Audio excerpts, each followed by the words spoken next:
Namaste Guruji, Jai Guruji Maharaj and Jai Guruji Sat Sangat ji.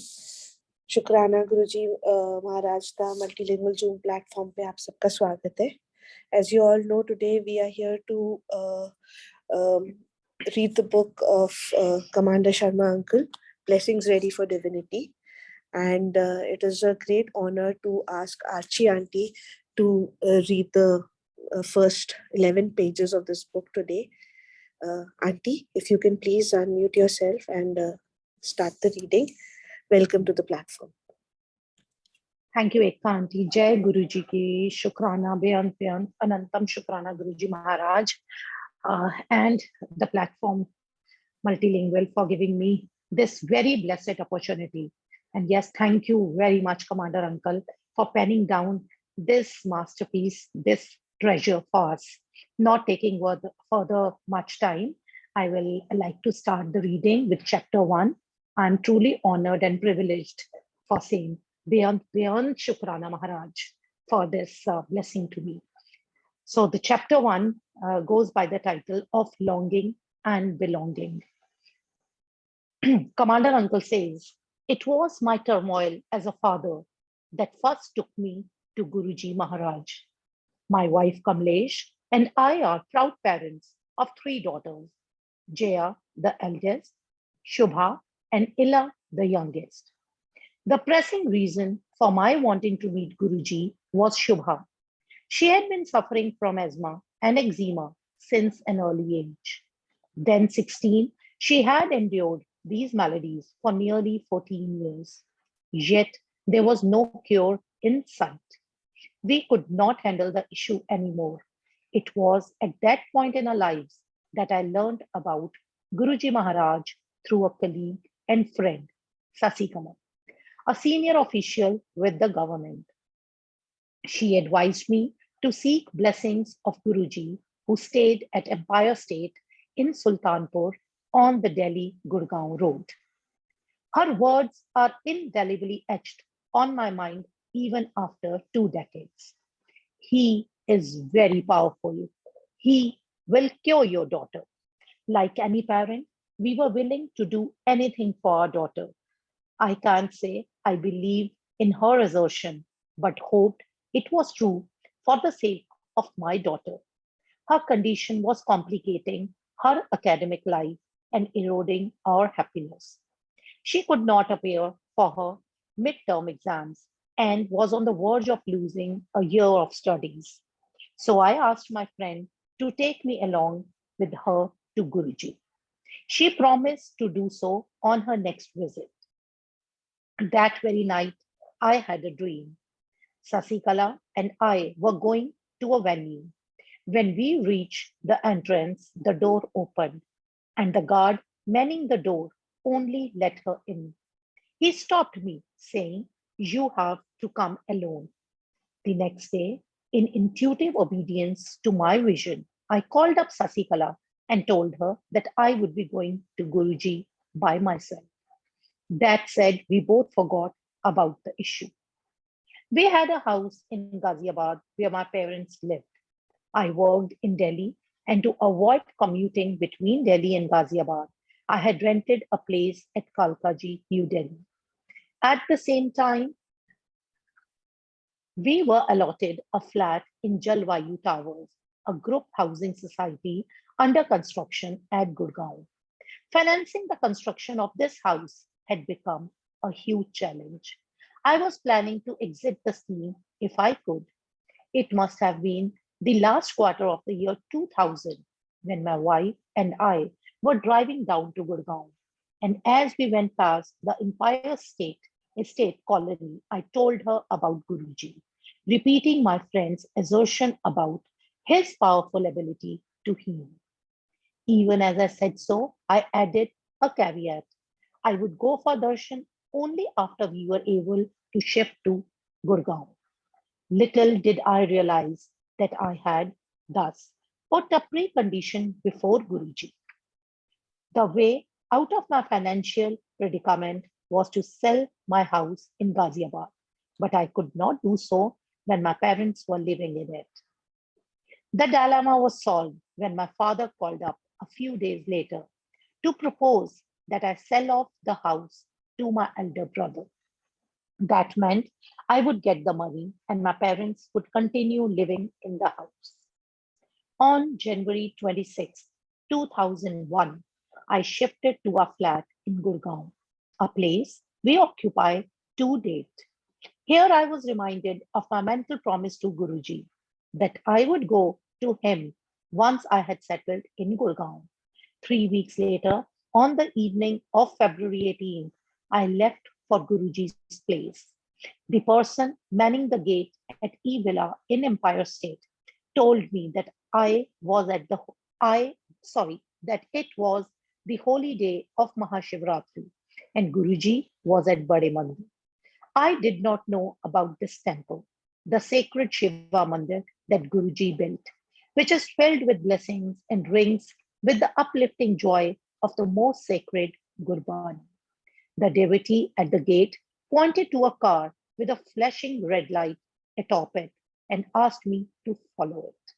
I drove behind that car for the next 10.5 kilometers to Bade Mandir.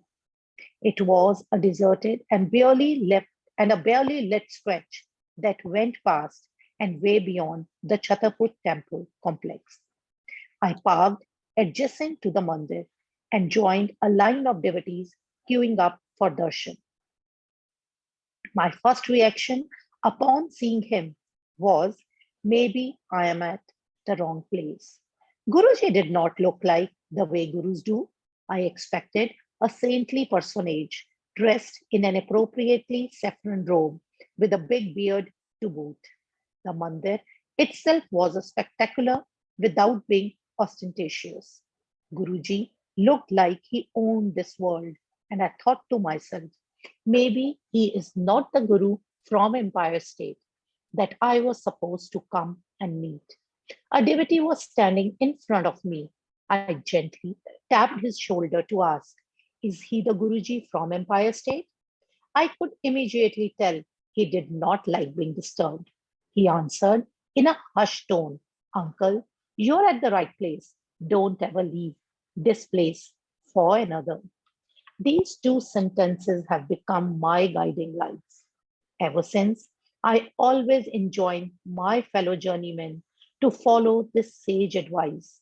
You are at the right place. Never ever leave it for another. The reason is you are here because Guruji wants you here. It is not that you have come by your own will.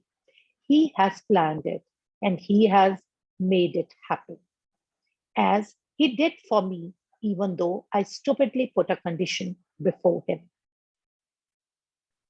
At the Bade Mandir, I followed the simple rules that every devotee observed, attentively listening to the Shabads amid a serene silence, the partaking of the langar as divine prasad, and implicit obedience to the hukum made manifest in the Guru's words.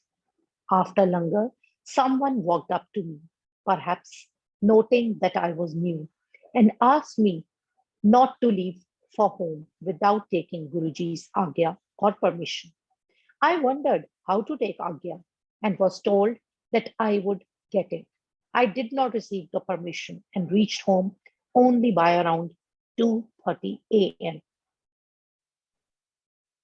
Ours was a new house in a remote locality, and though I had a cell phone, my wife did.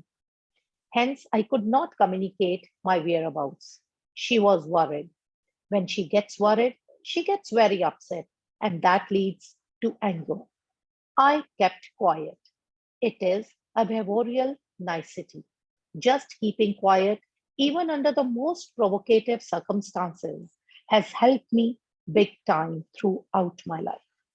It never felt like a sign of weakness. Instead, this self control has always given me a sense of empowerment.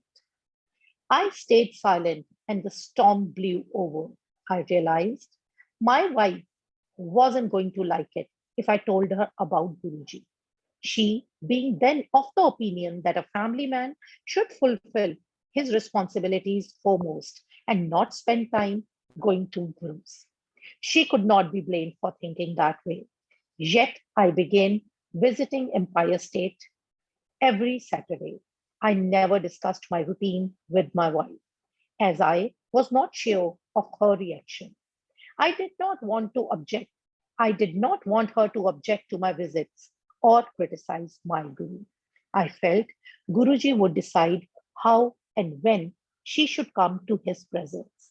I kept silent and she never objected. The entrance to Guruji's darbar at Empire State was made heavenly by his presence.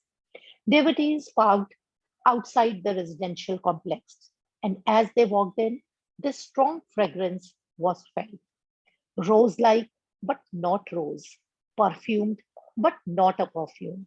It could grow intense as they came closer to the sacred banks of his ever flowing grace, which was the Ganga that exuded the blessings of Lord Shiva, made manifest in his form. Initially, I was skeptical and thought maybe Guruji puts on a wonderful perfume, which the surroundings are also sprayed with. Later events set right my thinking.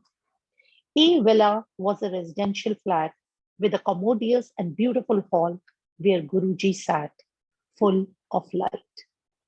The routine was to wash our hands before coming in to pay our respects to Guruji. I quickly began to come early because Guruji Maharaj could often be seen sitting on a simple cabinet next to the attached kitchen.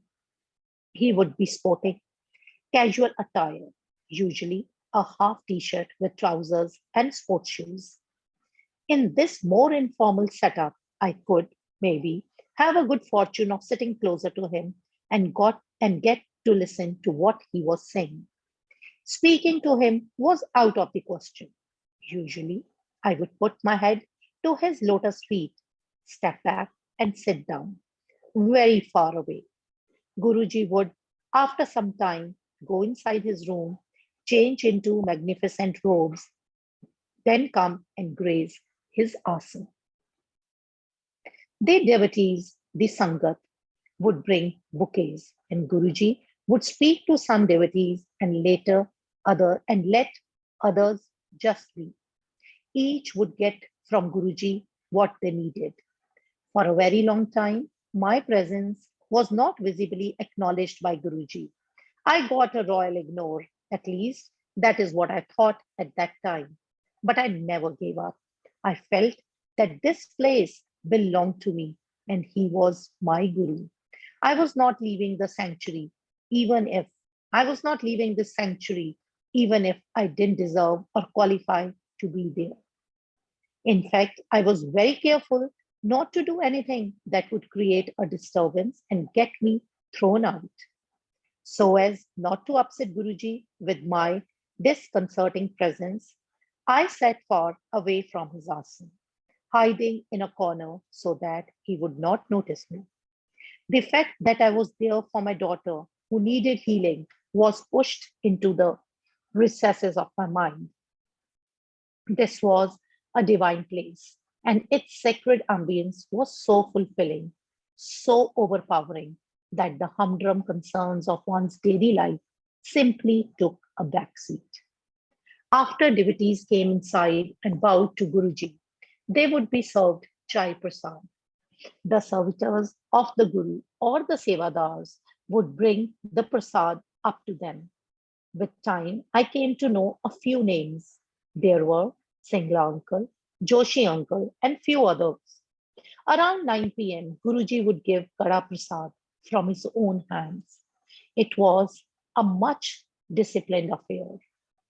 Devotees queued up quietly, went up to their sacred master, and he would drop the hot halwa in their hands. Guruji would use one hand to give us the prasad, and our two hands cupped together would fill to do the overflowing with his blessings. We would go out and eat every grain, wash our hands, and sit together after some time for langar. Having the sacred meal in front of the Guru was a unique experience. First, langar was not to be eaten alone. The langar, the sangat ate from one plate, shared with three other devotees, and they could be strangers. Devotees may have reservations eating with certain people because they were different. Yet they had to eat with everybody, anybody from anywhere, irrespective of their status, age, their dress, their looks, and the rest. Initially, I resisted eating with anybody, a sign of my ego coming in the way. One evening, as I paid my respects to Guruji at the start of the satsang, I felt that a devotee behind me in the queue would be seated next to me. It followed then that I would have langar with him. I confess that I did not like his appearance and decided to avoid having langar with him and said so much to Guruji mentally. I also maneuvered to avoid sitting next to him. Suddenly, a sevak came up to me and asked me to get up. Then he made me sit next to that very man I was so desperate to avoid. It hit me then. The Guru seems to know whatever goes on in my mind. It was a scary thought initially. Here, I could not even control my mind. There, the Guru knew everything happening inside it. Soon, I gave in to the fact, without argument, that I would have to sit with anyone and have langar. The first obvious barrier of the ego was gone, and as I soon started to like the idea of having langar with strangers. Guruji thus taught me to stop differentiating and evaluating people based on their status and appearances. The soul sitting with me could be at a much higher level of spirituality than mine, no matter how it was clothed. With time, I got used to sharing langar. These days, after so many years, if I'm asked to eat langar alone, it feels odd. I now make it a point to ask around to have Sangat join me for langar. It took me some time to learn the lesson that human beings are one, that we all feed from the one common plate that nature gives us. Though I was happy going to Guruji's, there was this apprehension in my mind about me being accepted by Guruji as his Sangha. I had been going to Guruji for nearly 8 months yet.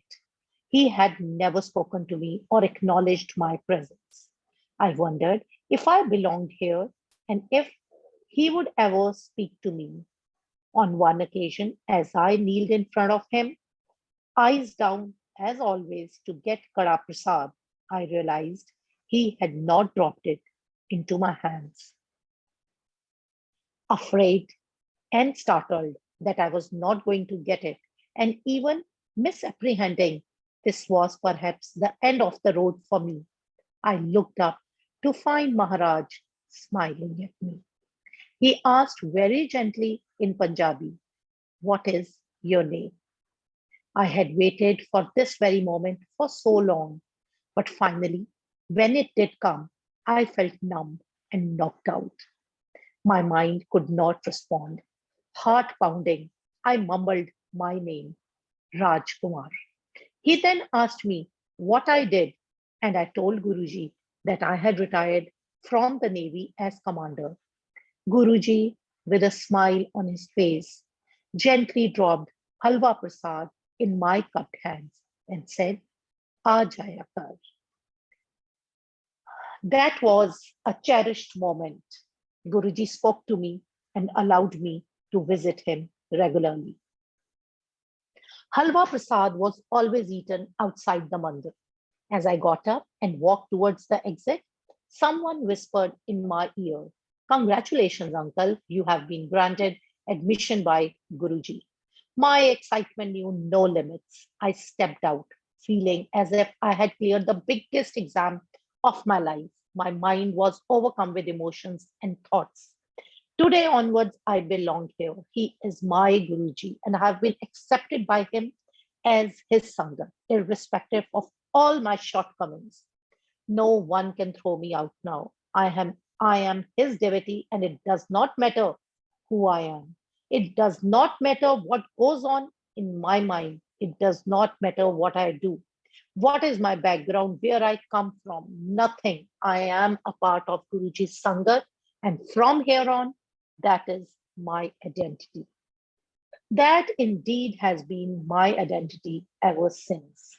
Everything else, every other designation has become secondary. It means nothing to me in comparison.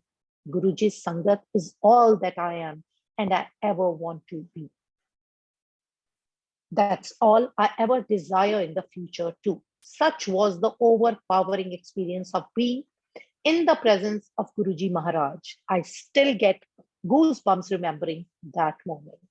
This was the second defining moment of my life as Guruji's Sangat. Back home, I told my wife about becoming a part of Guruji's Sangat. You know why? I asked rhetorically. Because he said so. She simply stared at me, preferring to keep her thoughts to herself. A year after I had been going to Empire State, Guruji went to Punjab. Since the Sangat rarely, if ever, interacted socially at Guruji's place, I never came to know about it. I would go every Saturday, bow in front of the locked gate, and return home. Then, in March 2002, I dreamt about Guruji. In my vision, he told me that he would be at Empire State on April 14, which is when I should come. Not before I told my wife about it, thinking she would be impressed.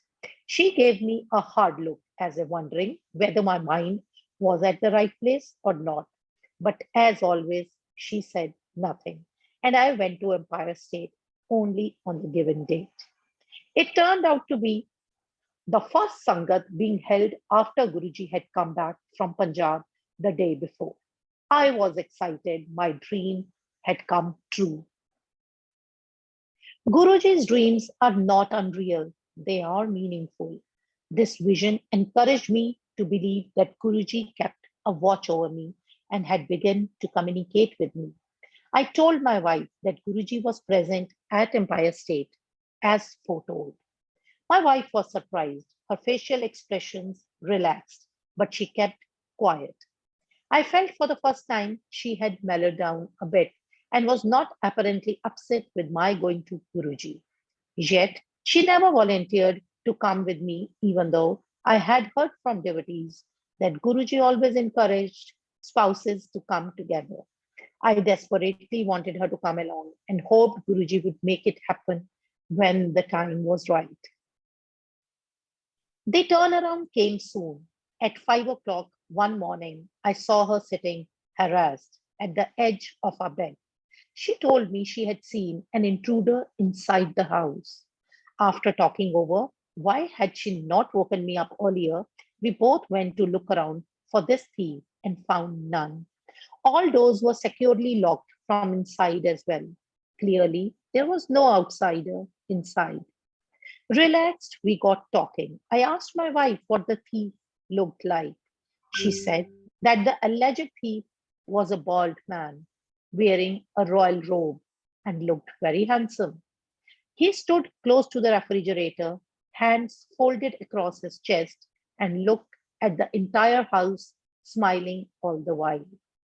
Though the lights were off, it felt as if he was radiating light. Had Guruji Maharaj paid a visit to our house? I exclaimed to myself. I nearly folded my hands before my wife as I revealed what I thought of this intruder. I said I did not want to pick up a fight, fearing she might raise objections to my visiting Guruji, but told her I was certain that the handsome man she had just seen was my Guruji. She kept quiet. Encouraged, I added that he had come to bless her and he would want her to visit his place.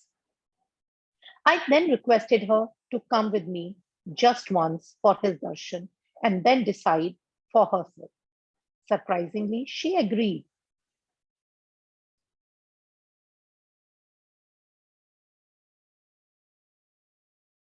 She kept quiet. Encouraged, I added that he had come to bless her and he would want her to visit his place. I then requested her to come with me just once for his darshan and then decide for herself.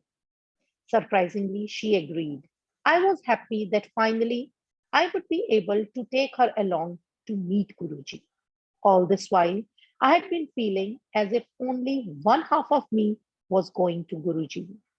As we entered Guruji's place, my wife saw Maharaj and whispered to me that he was indeed the same person who had entered our home the other day. We paid our respects, following which I tried to usher her towards the rear of the room.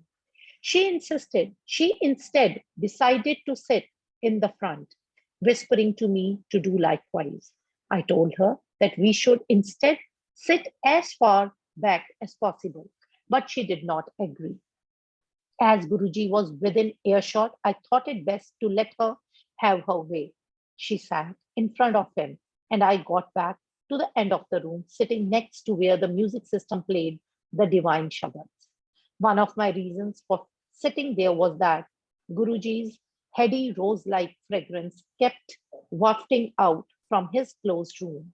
The rich fragrance also emanated from Guruji's entire being, and devotees could smell it even when they remembered him or when he wanted to signal his presence to them. My wife sat in the front, looking intently at Guruji. Every time she tried to look at him, Guruji paused his conversation, turned his head, looked at her, and she immediately bowed. This happened a few times.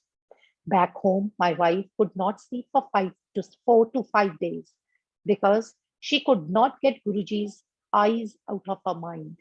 His gaze was so overpowering and beyond the mind's ability to hold. The next Saturday, she volunteered to come with me, but this time, after we had paid our respects, she whispered that she would sit along with me. She would sit along with me at the end of the room. She could not handle his gaze. I told her that we both belonged to the far end of the room, since the people who sat in the front of Guruji were perhaps at a different place altogether. Sometimes later, my wife got herself a nice haircut, cutting her long hair quite short. As she came to the mandir on her next visit, other women devotees said they could not recognize her. She thought since she looked so different, might also not recognize her, and she decided to brave sitting in the front again. I sat in the back, as always. She went and sat not more than 3 meters away from Guruji's asana. As soon as she sat down, Guruji called Singla uncle over and whispered something to him while pointing towards my wife. Uncle then walked up to my wife and congratulated her, saying Guruji had admitted her to his college directly. Guruji had actually asked Singla uncle to convey to my wife that he knew that the lady with the bob cut was indeed Commander Aunty. There are no secrets between Guruji and his Sangat. Through this one benign act, Guruji had granted her quick admission into the Sangat. That day onwards, my wife never volunteered to sit in front. However, there were occasions when we both sat next to the lotus feet of Maharaj, but only when he so desired. My other learning was around the sufficiency of Guruji's prasad, usually with 4 people eating from a plate. Each devotee got 2 chapatis each. I felt this was too little for me. So one evening, I decided to eat something before leaving for darshan. That day, Guruji gave incredible amounts of langar. There was the usual full plate, upon which were heaped samosas and at least 4 different desserts. On top of this, a plate meant for 4 persons was left just for me and my wife. Between the two of us, we had to finish what easily amounted to 4 full meals at home. On top of it, my wife ate just as little as she did every day. I had to finish the entire langar on my own, which I did to the surprise of both of us. Lesson learned. What Guruji gives is always sufficient for us. Lesson learned. What Guruji gives is always sufficient for us. And then some more. Slowly, we entrusted everything to Guruji. He took over all our responsibilities. The more we surrendered, the more control passed on to him. He took complete control of our destiny and of the daily minutiae of our lives. Now, nothing ever happens to us without his permission, without his approval, without him making it happen to us. From the moment we become his Sangat, our life changed forever. However, I did want something from Guruji very much. Guruji's Sarups. Like a few others in the Sangat, I too wanted to pin that small picture of Maharaj on my shirt pocket. These photographs were not readily available.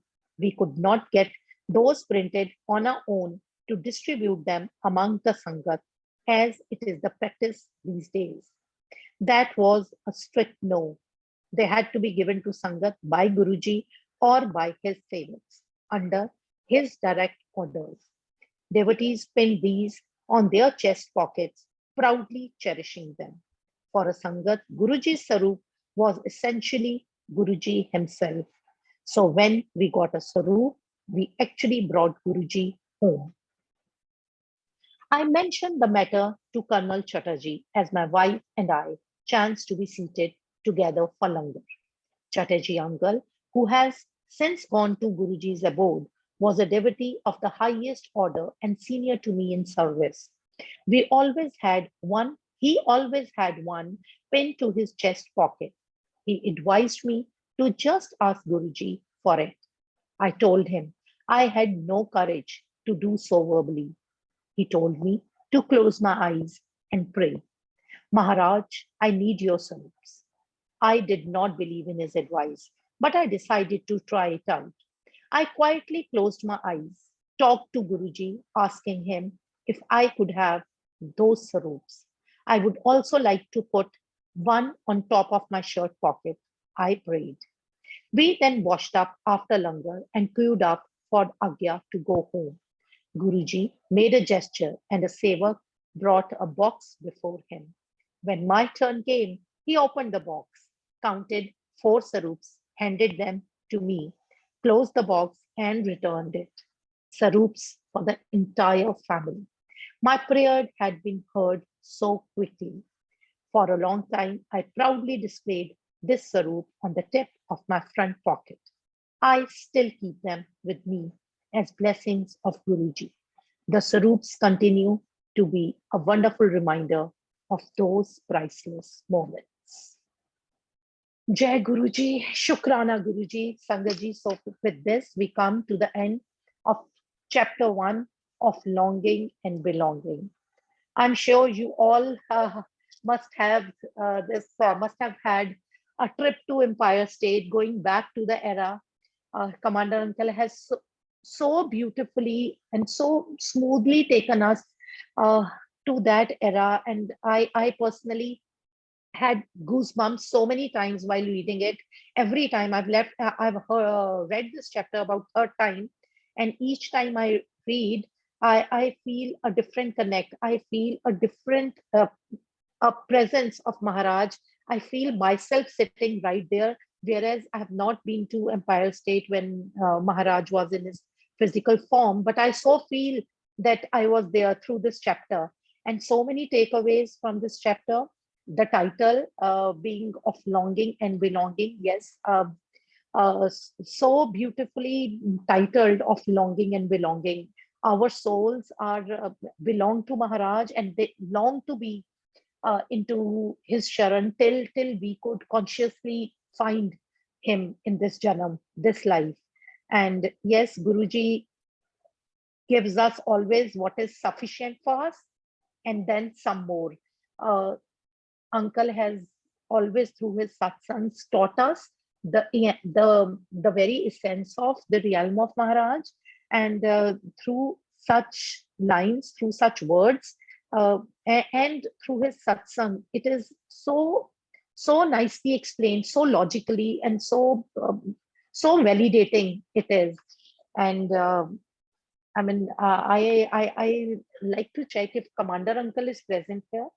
So, and in case if he's here, I think it should be over to Commander Uncle, and we should be listening to him and uh, his take on these satsang and what I mean. I'm too speechless after having read this. So, Aunty, can you please Jai check if Guruji Commander Aunty, Uncle is Commander there? Uncle And is logged in. So if we can ask Aunty to so, unmute him. so yeah, yes, please. Namaste, Uncle, Uncle, and Ji, go on, Jai Archie Guruji Aunty. Jai Guruji Uncle, Jai Guruji Uncle, welcome back. And thank you so much for being here amongst us, Uncle. And thank you so very much for this uh, precious gem called Blessing Ready for Divinity. So, Uncle, over to you, please. Aunty, there is nothing more that needs to be said. You have already said everything plus more. So all I can say is I'm so grateful that this little save of mine has found such a loving acceptance among Sangat. What more can I ask for? I think we'll stop at this point, and maybe once we have gone through the complete reading, we will have, perhaps we'll be better prepared to interact on the finer nuances of what has been written. Sure, Uncle. Sure, I completely respect that, and I do understand that, and we will actually look forward to your word on it after we've done with the complete reading of this book, Uncle. It is every time I read it, and every time I take a trip with you to that era. So thank you so very much, Uncle. And if any mistake I've made while reading, I'm sorry. And Guruji Maharaj bhi bhul chuk maaf kare. And thank you very much, Suresh Uncle, and entire team of Multilingual for giving me this very blessed opportunity. I truly cherish it. I'm very thankful for it. Shukrana, Guruji Maharaj. Jai Guruji. Jai Guruji. Jai Guruji. Over to you, Aunty. Thank you, Aunty, and thank you very much, Uncle. It's a privilege and an honor to hear this book again. I've had the privilege to hear it earlier, but I can only give you a small take that as we go ahead in this book and read other chapters, everything that our Sangat wanted to know of a journey with Guruji Maharaj is going to get unraveled, and there are so many beautiful answers that uncle's journey is going to tell us that it is mind-blowing, like literally mind-blowing. And we will, Aunty, when you said that it took you back to Empire Estate, it took me back to my very first satsang with Guruji, where I thought, when Uncle says that I have arrived, I also had the same feeling when I looked at Guruji's Swaroop for the very first time, and I felt I have also arrived. So that feeling is going to come to almost everybody who reads this book or listens to it. It's a beautiful, well-written book. Uncle's journey is amazing, and there is so much to learn from him. And it's an honor to have been here today with him. And Aunty, thank you for the beautiful reading that you did. Uncle, if you want to say anything, we can. Otherwise, we could conclude the session for today. I think the reading by Archie Sehgal Aunty was amazing. Thank you so much. We can conclude this session, please. Thank you, Uncle, and thank you, Aunty. Thank you very much. Thank you, Uncle. Thank you, Sangaji, for joining in today, and we'll see you again next week for the reading Blessings Ready for Divinity, reading of that book. Thank you. Jai Guruji, Shukrana Guruji.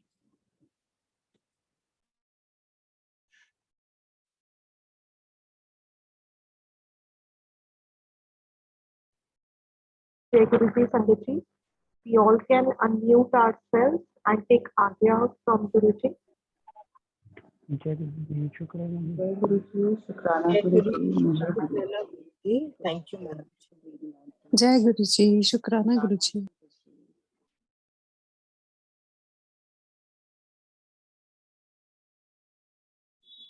जय गुरु जी, शुक्राना गुरु जी महाराज।